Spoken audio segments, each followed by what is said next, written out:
Riftwalkers Radio is waiting for you. Just step through the rift and discover a world of fantasy like you've never heard before. Welcome back, everybody, to the Deep Dive. Today we're going to try to tackle something that's both familiar and kind of incredibly strange at the same time. Yeah. Mythology. Yeah, definitely. Specifically, we're diving into this YouTube video. It's called Your World Building Needs Weird Myths. Oh, yeah. By Hello Future Me. Good channel. Yeah. And to figure out why these ancient stories are so bizarre. Yeah, I love this topic because, what's fascinating is that myths aren't just like these dusty old tales. Right. They're like cultural DNA. They carry the values and the beliefs and even anxieties of the societies that created them. Okay, so it's not just gods and monsters. Right. There's like a deeper meaning hidden in there. Absolutely. Yeah, think of it like this. Okay. Imagine like two different cultures trying to explain where humans came from. Okay. One might say we were sculpted from mud. Yeah. A very grounded, practical origin story. Makes sense. We are kind of earthy creatures after all. Right. But another culture might say humans sprang from the fleas on a giant god's body. That took a turn. Right. The fly fleas. That's where it gets interesting. Both stories are creation myths, but they paint very different pictures of humanity's relationship with the divine and the natural world. Yeah. One is humble. The other one is, well, a bit more chaotic. Yeah, a little bit more chaotic. Right. So even seemingly weird details can reveal something about a culture's worldview. Exactly. And one of the weirdest and most common motifs is the dead god. You see this everywhere, from Norse mythology with Baldur's death to Osiris and Egyptian myth. You even see it in... It's true, even in modern fantasy, like N.K. Jemison's The 100,000 Kingdoms. Yeah. The world is built on a dead god's bones. Yeah.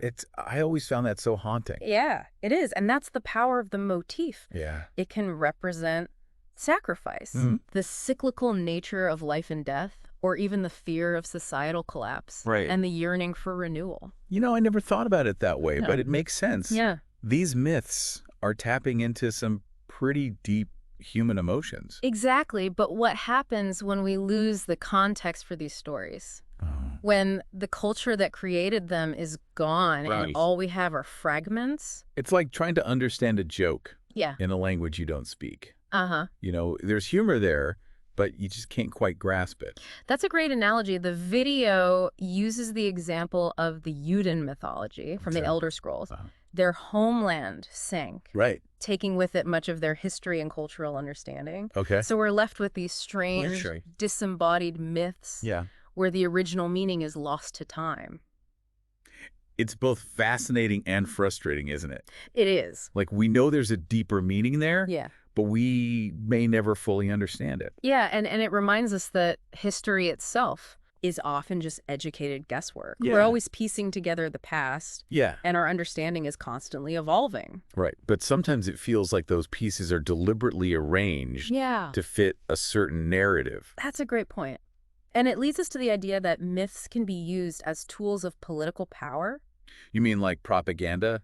Spinning stories to control people? Precisely. The video gives the example of a Chinese myth claiming that nobles were made from yellow earth, while peasants were made from red earth. Wow. Talk about a blatant attempt to justify social hierarchy. It's a classic case of those in power using mythology to legitimize their position and maintain the status quo. Yeah. And we see this in fantasy, too. Oh, totally. Yeah. Like in Brandon Sanderson's Stormlight Archive. Yeah. Where eye color is tied to social standing and even supposed glory. Yeah. It's like a direct echo of that Chinese myth. Exactly. It makes you wonder, right, did the myth shape the society? Yeah. Or did the society shape the myths? Right. It's this fascinating chicken and egg scenario. So myths can reflect existing power dynamics. Yeah. But they can also be used to reinforce them. Uh-huh. It's like a double-edged sword. And sometimes those stories get even weirder when different belief systems collide and blend together. Right. We call this religious syncretism. Syncretism? Is that like when two religions become best buds and decide to hang out? You could say that. Think of it like mixing two colors of paint. Okay. You get a brand new shade that combines elements of both. Okay. Syncretism is when different faiths blend, sometimes organically through cultural exchange, sometimes more forcefully due to political dominance. So it's not always a peaceful process. Right. But the result is this fascinating hybrid belief system. Yeah. Kind of like Dune's and Sunni faith. Absolutely. It blends elements of Islam and Buddhism, reflecting the complex cultural history of that universe. Yeah. And it's not just Dune. The Elder Scrolls has a whole pantheon drawn from various cultures. Even in A Song of Ice and Fire, there's that Ironborn king who tries to integrate the drowned god into the faith of the Seven. It's like a cultural mashup, but with gods and goddesses. Yeah. And it shows just how fluid and adaptable mythology can be. It's a reminder that mythology is rarely static. It's constantly evolving, shaped by cultural exchange, political agendas, and individual interpretations. Okay. So we've covered a lot of ground here. We have. We've got myths as commentaries on the human experience. Yeah. Myths with lost context. Myths used for political power plays. Right. And even myths blending together like a cosmic smoothie. I like that. What's next in this deep dive into weirdness? Yeah. So, welcome back to the deep dive. Into weird myths. Into weird myths. Before we move on, let's touch on something that you brought up earlier. That idea of myths being used as like tools for political control. It's a fascinating and somewhat disturbing aspect of how these stories function in society. Yeah, it's kind of mind-blowing to think that something as seemingly innocent as a story about gods and monsters could be used to, like, manipulate people. It's true. It's a reminder that stories hold immense power. Yeah. Remember that Chinese myth about nobles being made from yellow earth and peasants from red earth? Oh, yeah, the one that basically screams, hey, social inequality is totally ordained by the gods. Exactly. And what's striking is how this pattern repeats itself across cultures and time periods. It's not just ancient China. Right. Think about Greek mythology. Okay. Many rulers claimed descent from Zeus or other powerful gods to justify their right to rule. So it's like saying, hey, my great-great-great-grandpa was a god, so I'm basically royalty. Bow down. Precisely. And it's not just about claiming divine ancestry. Right. Myths can also be used to foster a sense of national identity or to promote certain values. Right. Take Roman mythology, for example. The stories of Romulus and Remus, the founding of Rome, and the virtues of Roman citizens were all carefully crafted to create a shared cultural narrative and inspire patriotism. It's amazing how these stories can shape a society's entire worldview. It really is. But it also makes you wonder how much of history is actually based on these like carefully constructed narratives. That's a question historians grapple with constantly. Yeah.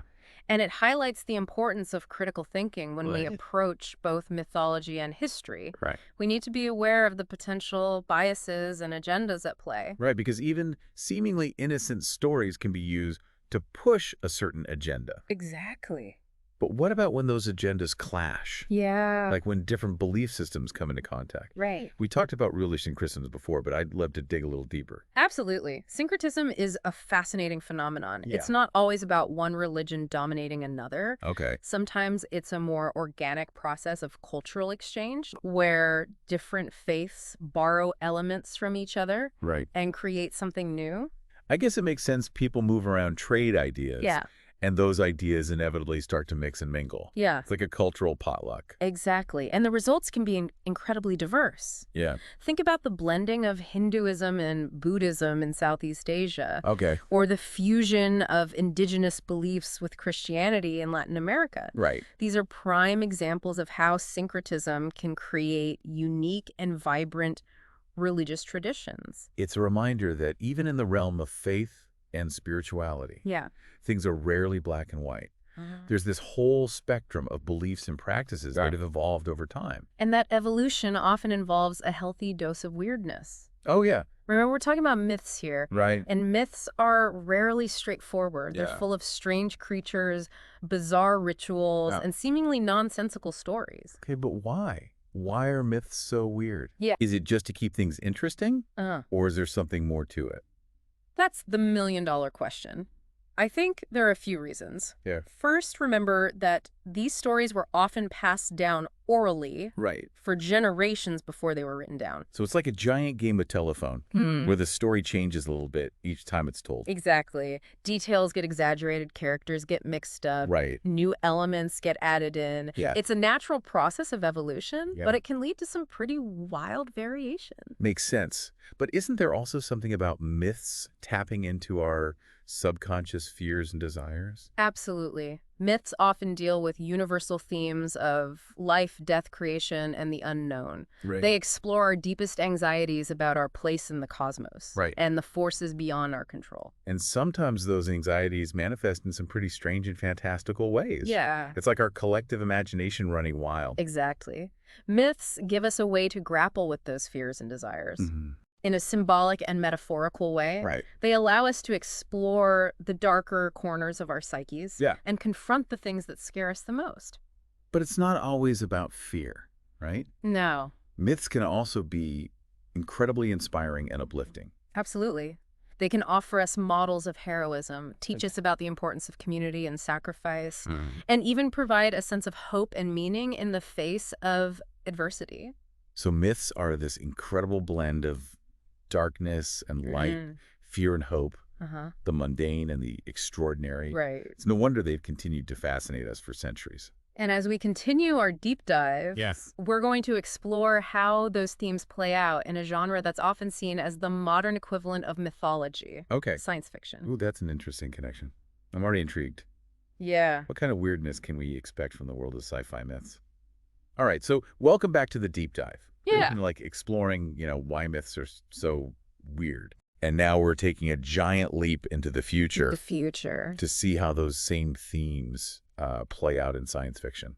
Yeah, it's a fascinating connection, isn't it? Yeah. Science fiction at its core is about exploring the unknown. Yeah. Pushing the boundaries of what's possible and grappling with these big questions about humanity's place in the universe. It's like sci-fi is picking up where mythology left off. Yeah. But with spaceships and lasers instead of chariots and lightning bolts. Exactly. And just like ancient myths, sci-fi often uses these fantastical stories and these strange creatures to explore very real anxieties and aspirations. The video mentions a couple of really interesting examples. Yeah, like Purgatory Mount, where immortal humans literally climb a mountain to confront their past sins. Yeah. Like Dante's Inferno, but with a futuristic twist. It is, and it raises some fascinating questions about guilt, redemption, and the consequences of immortality. Another example is Surface Detail, where a digital hell is used as a tool of social control. Whoa, a digital hell. Yeah. That's some seriously dark stuff. It's like our fear of technology taken to the extreme. Right, and it makes you think about the ethical implications of AI and the potential for technology to be used for both good and evil. These sci-fi stories, just like ancient myths, are holding up a mirror to society, forcing us to confront uncomfortable truths about ourselves. So even in futuristic worlds, we're still wrestling with those same age-old dilemmas about morality, power, and the meaning of life. Like we can never escape our own human nature, no matter how advanced we become. It's a sobering thought, isn't it? But it also highlights the enduring power of mythology. You know, these stories, whether they're thousands of years old or written just yesterday, speak to something deep within the human psyche. They help us make sense of the world, grapple with the unknown. And explore the vast possibilities of human experience. It's like these stories are woven into the fabric of our being. We can't escape them. And maybe we shouldn't. And maybe we they're part of what makes us human. Exactly. And as we wrap up this deep dive, I want to leave you with a final thought. Think about the stories that we tell ourselves today about technology, about politics, about our place in the universe. What if those stories become the myths of tomorrow? Whoa. And what will they reveal about us to future generations? Wow. It's a mind-blowing question. It makes you realize that we're all part of this ongoing process of creating and interpreting myths. It's a conversation that spans centuries. It does. And we're all contributing to it. We are. So The next time you encounter a myth, yeah, whether it's an ancient tale or a modern story, right, take a moment to consider its deeper meaning. right. What does it reveal about the human experience? Right. What can we learn from it? And how might it shape our understanding of the world? Yeah. Happy exploring.